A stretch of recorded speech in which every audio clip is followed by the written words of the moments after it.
Mi hermana abandonó a su bebé en el hospital. Yo la adopté y la crié sola por 5 años. Pero ahora ella vuelve exigiendo custodia, y mis padres me traicionaron apoyándola. Tengo 32 años, trabajo como gerente de proyectos en una firma de consultoría, y necesito contar esta historia porque básicamente me costó mi relación, la mayoría de mis veintes, y casi toda mi familia, pero también me dio a la persona más importante de mi vida. Supongo que debería empezar por el principio. Cuando éramos niñas y mis padres ya dejaban clarito quién era su favorita, Amber era 4 años menor que yo, y desde que nació fue como si el sol saliera y se pusiera con ella. No es que mis padres fueran terribles conmigo, o sea, me querían y todo eso, pero era diferente, ¿sabes? Amber podía sacar una C en matemáticas, y mis padres decían, «Ay, pobrecita, las matemáticas son difíciles», mientras que yo sacaba una B, y era, «Samantha, sabemos que puedes hacerlo mejor, tienes que esforzarte más». Amber llegaba tarde a casa y era, «Ay, cariño, espero que te hayas divertido». Yo llegaba 10 minutos después del toque de queda y me castigaban 2 semanas. Así era todo el tiempo, literalmente todo el tiempo. Y yo crecí pensando que así funcionaban las familias, que siempre había un hijo que tenía que ser responsable y otro que podía hacer lo que quisiera. Cuando Amber tenía 18 años y yo 22, acababa de graduarme de la universidad y estaba en mi último año de maestría, tenía novio, tenía planes, ya sabes, la vida normal de una veinteañera que cree que tiene todo bajo control. Un día Amber llegó a casa llorando, y resulta que estaba embarazada. Había conocido a un tipo en una fiesta, ni siquiera sabía su apellido completo, fue una noche y ya, y ahora estaba embarazada de 3 meses. Mis padres se pusieron como locos, pero no del modo en que pensarías. Verás, mis padres son súper religiosos, de los que van a misa 3 veces por semana, y para ellos el aborto ni siquiera era una opción a considerar. Amber quería abortar. Ella fue muy clara con eso desde el primer momento. Dijo, «Mamá, papá, no puedo tener este bebé, no quiero tener este bebé, por favor». Pero mis padres no quisieron ni escucharla. Mi padre le dijo que era un regalo de Dios, que ella aprendería a amarlo, que con el tiempo entendería que era lo mejor. Amber lloraba todos los días diciendo que no quería ser madre, que apenas tenía 18 años, que tenía planes de ir a la universidad, pero mis padres básicamente la obligaron a seguir con el embarazo. Yo intenté hablar con ellos. Les dije que tal vez deberían escuchar lo que Amber realmente quería, pero mi padre me dijo que me mantuviera al margen, que esto era entre ellos y Amber. Los siguientes meses fueron horribles. Amber estaba miserable. Subía las fotos típicas de embarazada en redes sociales porque mis padres prácticamente la obligaban, pero cualquiera que realmente la conociera, sabía que ella no quería nada de eso. Intenté estar ahí para ella. La llevaba a sus citas médicas cuando podía, porque trabajaba medio tiempo mientras terminaba mi maestría, pero ella apenas me hablaba. Un día, como 2 meses antes de que naciera el bebé, Amber me dijo, «Si me obligan a tener este bebé, no voy a ser su madre». Y yo pensé que era el enojo hablando, que cambiaría de opinión cuando naciera, ya sabes, porque todo el mundo dice eso de que cuando ves a tu bebé por primera vez, te enamoras instantáneamente y toda esa cosa. Pero mirando hacia atrás, debí haberle creído, porque Amber siempre había sido brutalmente honesta sobre lo que quería y lo que no quería. Madison nació un martes de octubre. Yo estaba en el hospital con mis padres y Amber. El parto fue largo, como 16 horas o algo así, y cuando finalmente nació, las enfermeras la limpiaron y se la llevaron a Amber para que la cargara. Amber la miró, literalmente la miró por 5 segundos, y luego le dijo a la enfermera, «Llévatela, no la quiero aquí». La enfermera se quedó en shock, mis padres se quedaron en shock, yo me quedé en shock. Mi madre empezó a llorar diciendo, «Amber, es tu hija, tienes que cargarla». Pero Amber solo volteó la cara hacia la pared y dijo que la dejaran en paz. Esa noche, después de que todos se fueran a casa, me quedé en el hospital con Madison en la sala de bebés porque Amber se negó a tenerla en su habitación. Al día siguiente por la mañana, cuando volví al hospital, Amber ya se había ido. Simplemente se levantó, firmó todos los papeles de alta voluntaria y se fue del hospital sin siquiera ver a Madison otra vez. Las enfermeras estaban confundidas, mis padres estaban devastados, y yo estaba ahí parada con esta bebé recién nacida que nadie sabía qué hacer con ella. Mis padres querían llevar a Madison a su casa, pero yo sabía que eso iba a ser un desastre. Mis padres tenían como 58 y 60 años en ese momento, mi padre tenía problemas de espalda, mi madre trabajaba a tiempo completo, y además, seamos honestos, ellos habían causado esta situación al obligar a Amber a tener un bebé que ella no quería. ¿Y ahora qué? ¿Iban a criar? ¿A esta niña mientras Amber hacía su vida como si nada? No me parecía justo para nadie, especialmente para Madison. Entonces tomé la decisión. Ahí mismo en ese hospital, mirando a esta bebé diminuta que no había pedido nacer en esta familia disfuncional, que yo iba a adoptarla, que yo iba a ser su mamá, no Amber, no mis padres, yo. Tenía 22 años, estaba en mi último año de maestría, tenía novio, tenía toda una vida planeada, y lo tiré todo por la ventana en ese momento, porque alguien tenía que asegurarse de que esta niña fuera amada y querida, no solo tolerada o vista como una obligación religiosa. Eric, mi novio de 3 años, no lo tomó bien. Cuando le dije que iba a adoptar a Madison, él pensó que estaba bromeando. Le dije que no, que iba completamente en serio, que alguien tenía que hacerse responsable, y que yo no iba a dejar que esta bebé creciera, sintiéndose no deseada, como claramente Amber no la deseaba. Eric me dio un ultimátum. Me dijo, ¿es ella o soy? Yo. No puedo estar con alguien que va a criar al bebé de otra persona. Y yo, sin pensarlo 2 veces, le dije, entonces, supongo que ya no estamos juntos. Ese fue esa misma noche, empacó sus cosas del departamento que compartíamos. Bueno, técnicamente era más mío que de él, porque yo pagaba la mayor parte de la renta, y no lo volví a ver. Algunos de nuestros amigos en común me dijeron después que él decía que yo estaba loca, que había tirado nuestra relación por un bebé que ni siquiera era mío, pero la verdad es que si Eric era capaz de darme ese ultimátum en primer lugar, entonces no era la persona que yo pensaba que era. Los siguientes meses fueron los más difíciles de mi vida, y no estoy exagerando. Terminé mi maestría mientras criaba a un bebé recién nacido. Trabajaba medio tiempo como mesera porque necesitaba horarios flexibles, y básicamente no dormía nunca. Madison lloraba todas las noches.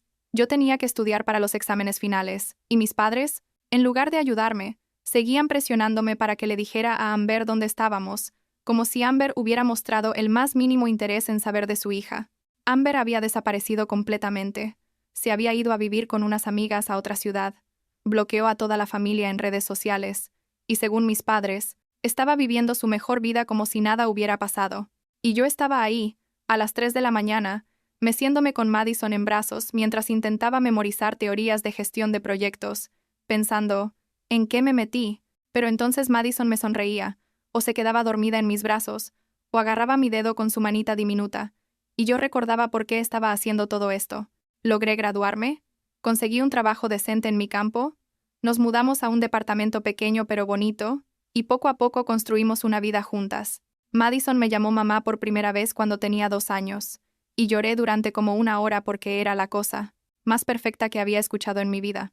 Mi mejor amiga Emily fue la única persona que realmente me apoyó durante todo esto. Ella me ayudaba con Madison cuando yo tenía que trabajar tarde. Venía a quedarse conmigo cuando Madison estaba enferma, y básicamente fue la tía que Madison necesitaba cuando el resto de mi familia estaba más preocupado por Amber que por nosotras. Durante 5 años completos, no supimos nada de Amber. Mis padres hablaban con ella ocasionalmente, pero ella nunca preguntaba por Madison, nunca mandaba dinero, nunca mandaba regalos de cumpleaños, nada. Era como si Madison no existiera para ella. Y yo estaba bien con eso, honestamente, porque Madison tenía una vida estable, iba al kinder, tenía amiguitos. Era una niña feliz y saludable que no sabía que la mujer que la había dado a luz básicamente la había abandonado. Yo le había dicho que su mamá biológica no podía cuidarla cuando nació, pero que yo la amaba más que a nada en el mundo. Y ella parecía entenderlo de la manera en que los niños pequeños entienden las cosas, sin hacerse demasiadas preguntas todavía.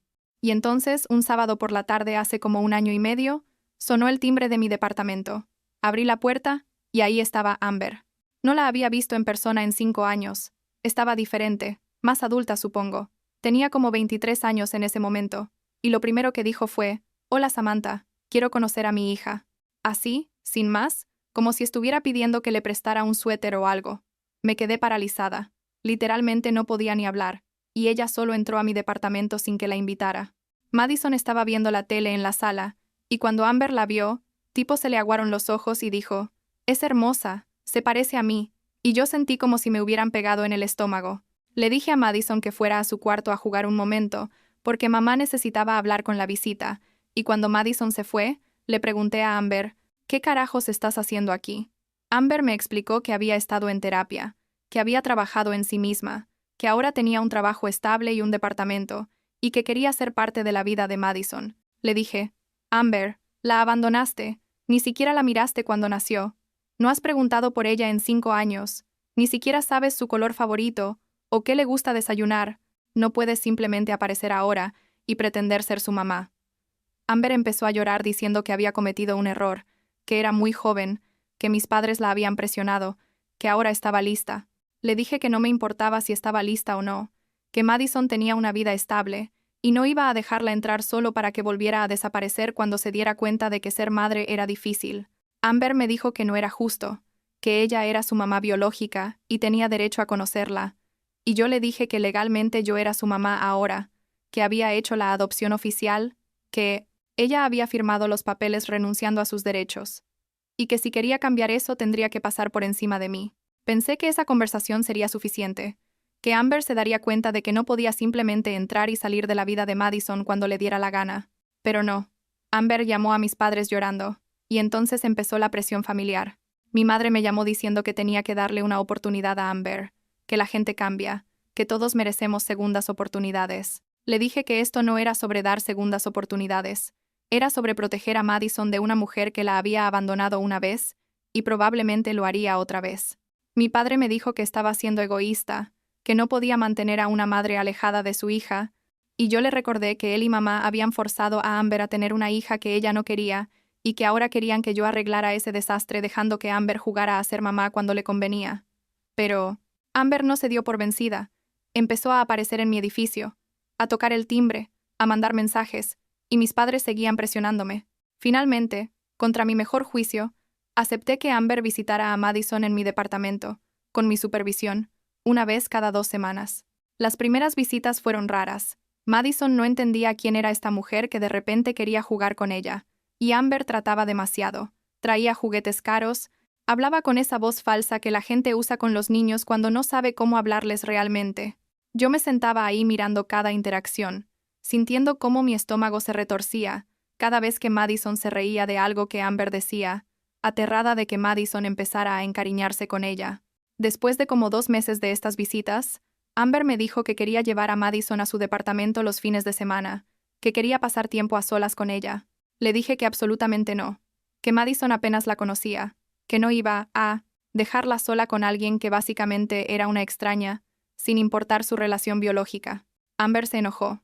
Dijo que yo estaba siendo controladora, que ella tenía derechos, que no podía mantenerlas separadas para siempre. Le dije que no estaba tratando de mantenerlas separadas, que había aceptado las visitas supervisadas, pero que no iba a arriesgar la estabilidad emocional de Madison, dejándola irse con alguien que podría desaparecer otra vez en cualquier momento. Amber dijo, no soy la misma persona que era hace 5 años. Y yo le dije, genial, entonces demuéstralo, sigue viniendo a las visitas supervisadas, construye una relación real con Madison gradualmente, y tal vez en 1 año o 2 podemos hablar de visitas sin supervisión. Eso no fue suficiente para Amber. Dijo que yo no era la verdadera mamá de Madison, que ella era la mamá real, que Madison tenía derecho a conocer a su verdadera madre, y yo literalmente tuve que morderme la lengua para no gritarle. Le dije, lo más calmada que pude, yo soy la que ha estado despierta todas las noches cuando tenía fiebre, yo soy la que la llevó a su primer día de clases, yo soy la que le enseñó a andar en bicicleta, yo soy la que ha estado aquí todos los días de su vida. ¿Y tú vienes ahora después de 5 años? ¿Y te atreves a decirme que yo no soy su verdadera madre? Amber gritó que yo le había robado a su hija, que ella no había estado en condiciones de cuidarla antes, pero que ahora sí, y que iba a pelear por sus derechos como madre. Le dije que se fuera de mi casa y que no volviera, y ella se fue dando un portazo. Lo que siguió fue una pesadilla absoluta. Amber llamó a todos los miembros de la familia llorando, diciendo que yo no la dejaba ver a su hija, convenientemente omitiendo la parte donde ella había abandonado a esa hija al nacer. Mis tíos me llamaban diciéndome que fuera más comprensiva. Mis primos en redes sociales posteaban cosas vagas sobre madres que pierden la custodia.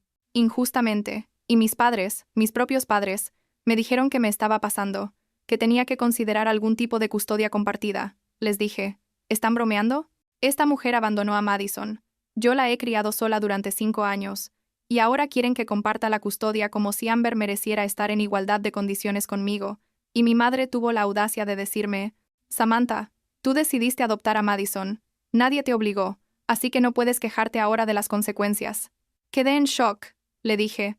¿Las consecuencias? ¿Las consecuencias de asegurarme de que su nieta no creciera sintiéndose no deseada?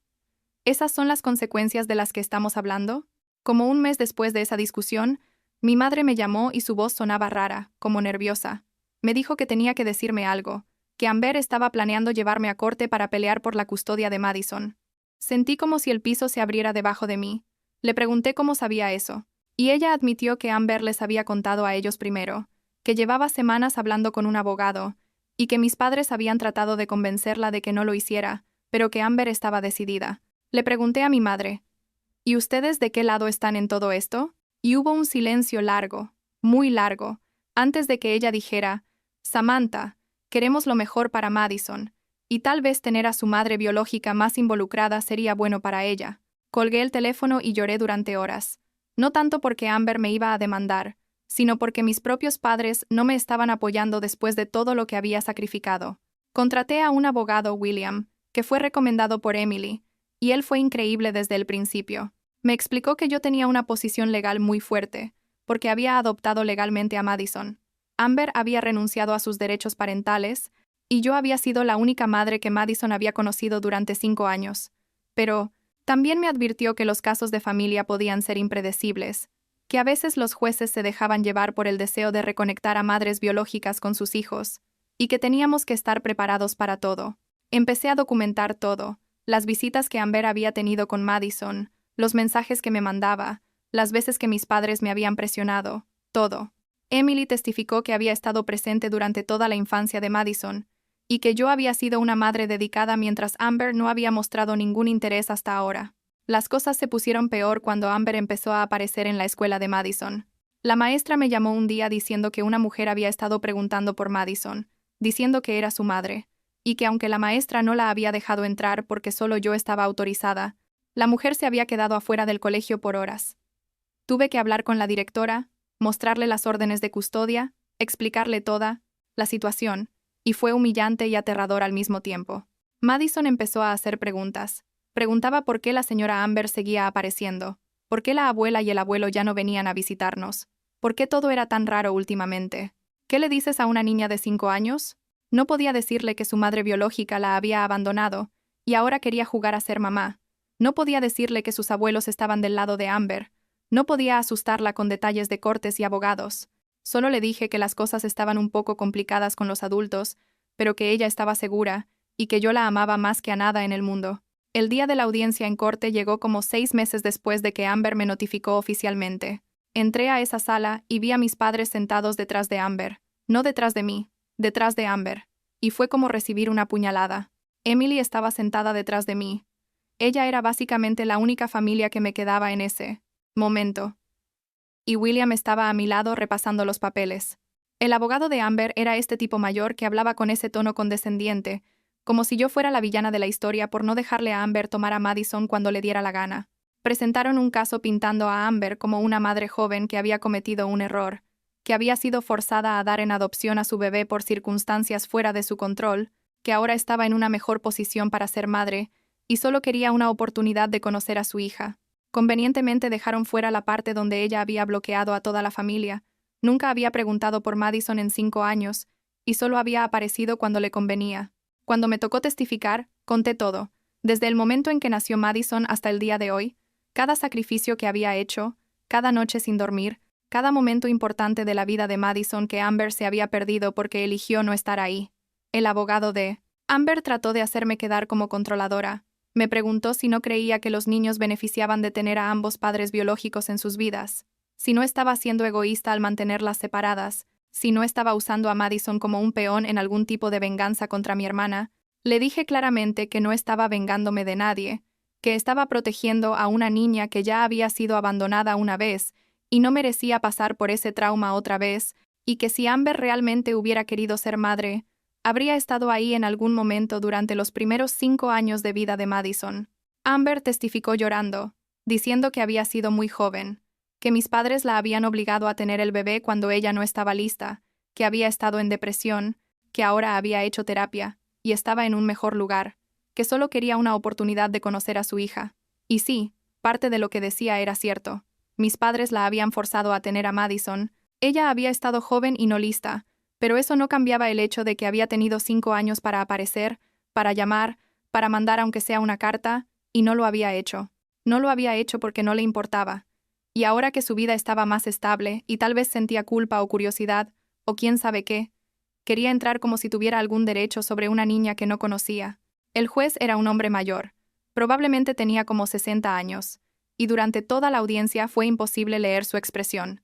Escuchó todos los testimonios, revisó todos los documentos, los registros de adopción, los reportes de visitas, todo. Cuando finalmente dio su veredicto, como 2 semanas después, dijo que aunque entendía que las situaciones familiares eran complejas y que la señorita Amber había mostrado interés en reconectar con su hija biológica, el bienestar del menor era la prioridad absoluta de la corte.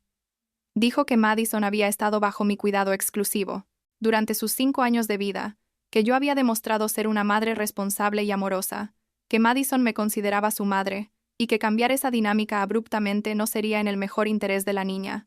Negó la petición de Amber para custodia compartida o incluso visitas no supervisadas, y mantuvo las cosas exactamente como estaban, con custodia completa para mí.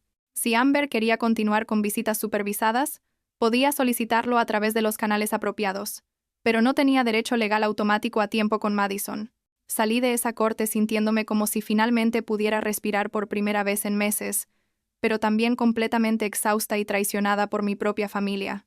Mis padres ni siquiera me hablaron ese día. Se fueron con Amber, que estaba llorando, y yo me fui con Emily a casa. Esa noche, después de acostar a Madison, bloqueé los números de mis padres, eliminé a la mayoría de mis familiares de redes sociales, y básicamente corté contacto con casi toda mi familia. Emily me dijo que estaba orgullosa de mí, que había hecho lo correcto, que Madison era afortunada de tenerme, pero honestamente yo solo me sentía vacía. Había ganado la batalla legal, pero había perdido a mi familia en el proceso. O tal vez, si soy honesta, nunca realmente los tuve porque una familia de verdad no te habría puesto en esa posición en primer lugar. Amber intentó contactarme algunas veces después del veredicto. Mandaba mensajes diciendo que solo quería hablar, que podíamos llegar a un acuerdo entre nosotras sin cortes ni abogados. Pero yo nunca respondí. William me aconsejó que documentara cada intento de contacto por si acaso, pero que no me sintiera obligada a responder a nada. Eventualmente Amber se dio por vencida, al menos por ahora, y volvió a desaparecer de nuestras vidas tal como había hecho 5 años atrás. A veces me pregunto si en unos años volverá a aparecer, si esto se volverá un ciclo, pero por ahora, Madison está bien, está feliz, acaba de empezar primer grado, y le encanta la lectura y las matemáticas, y jugar con sus amigos en el parque. La relación con mis padres sigue siendo inexistente. Creo que la última vez que hablé con mi madre fue hace como 8 meses.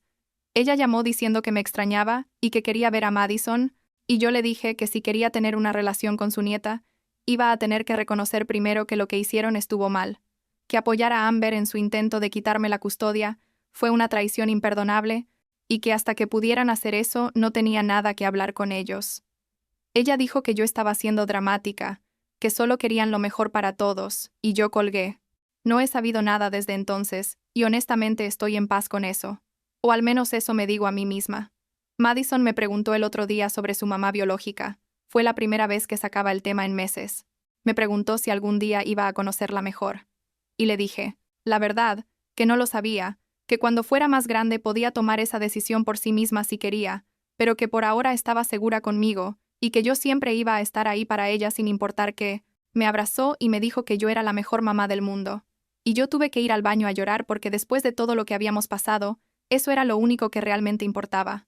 No sé si hice todo bien, probablemente cometí 1000 errores en el camino, pero sé que lo hice por las razones correctas, y eso tiene que ser suficiente.